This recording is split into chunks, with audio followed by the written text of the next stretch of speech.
Banyak cara untuk mengenal suatu objek, tetapi hanya ada cara tertentu untuk mengenal objek itu dengan tepat. Demikian juga cara mengenal Allah. Salam jumpa dalam channel Sahabat TYM.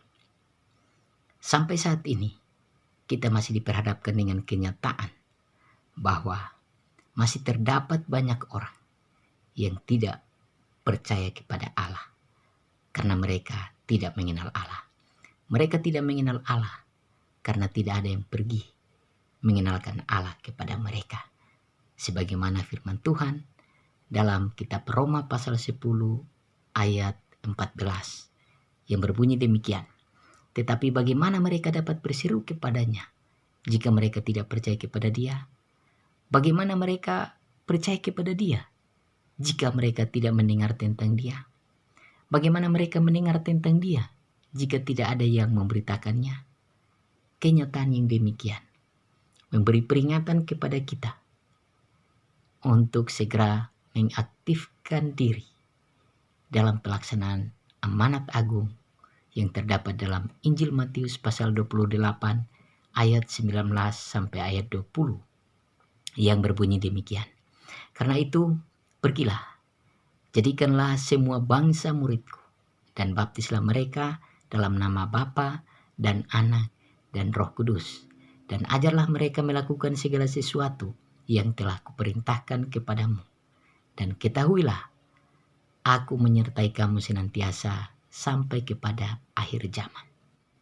Namun ironisnya, terdapat juga orang-orang yang mengenal Allah karena memang sudah ada yang mengenalkannya kepada mereka. Namun mereka tidak percaya. Bahkan ada orang yang sudah percaya kepada Allah. Akan tetapi seiring berjalannya waktu dan pengenalannya kepada Allah, orang tersebut murtad. Mengapa bisa terjadi ironi seperti ini? Dan siapa yang bersalah dalam hal ini? Allah kah? Atau orang tersebut? Jawabannya adalah orang tersebut yang bersalah. Karena orang tersebut menggunakan cara yang salah untuk mengenal Allah. Dan sampai saat ini, banyak orang yang masih terjebak dengan cara yang salah untuk mengenal Allah. Yaitu dengan menggunakan akal budinya saja. Dan mengabaikan penyataan-penyataan yang ada. Orang yang demikian baru akan percaya jika Allah yang dikenalkan kepadanya adalah Allah yang dapat dipahami dengan akal budinya. Jika tidak, maka orang ini tidak akan percaya. Alkitab mengajarkan bahwa manusia dapat mengenal Allah karena Allah telah memperkenalkan dirinya secara cukup untuk dikenal, dipercaya, dan disembah. Akan tetapi manusia tidak mungkin dapat mengenal Allah secara utuh. Mengapa? Karena finitum non possit capere infinitum. Yang fana tidak mungkin memahami yang kekal. Jika demikian, sejauh manakah manusia dapat mengenal Allah? Manusia dapat mengenal Allah hanya sejauh Allah telah memperkenalkan dirinya. Mencari tahu sesuatu dari dan atau tentang Allah di luar yang sudah dikenalkan, maka mustahil untuk diketahui. Ada dua cara Allah telah memperkenalkan dirinya kepada manusia yang dikenal dengan istilah penyataan atau wahyu umum dan penyataan atau wahyu khusus.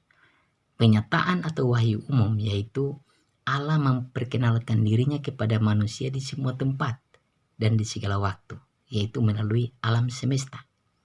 Penyataan umum ini hanya efektif ketika manusia pertama, yaitu Adam dan Hawa, belum jatuh dalam dosa.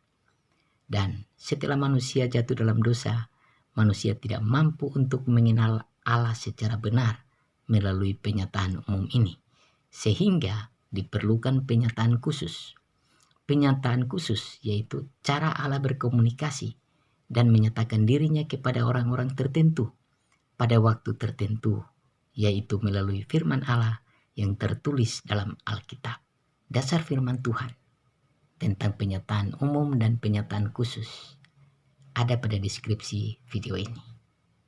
Jadi, cara benar untuk mengenal Allah adalah menggunakan iman dan akal budi.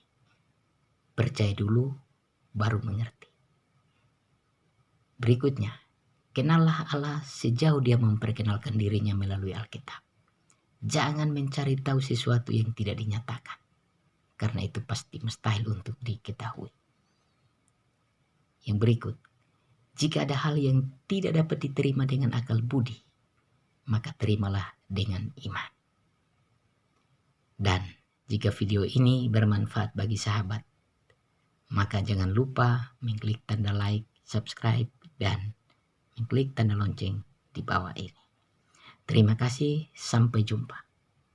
Tuhan Yesus memberkati.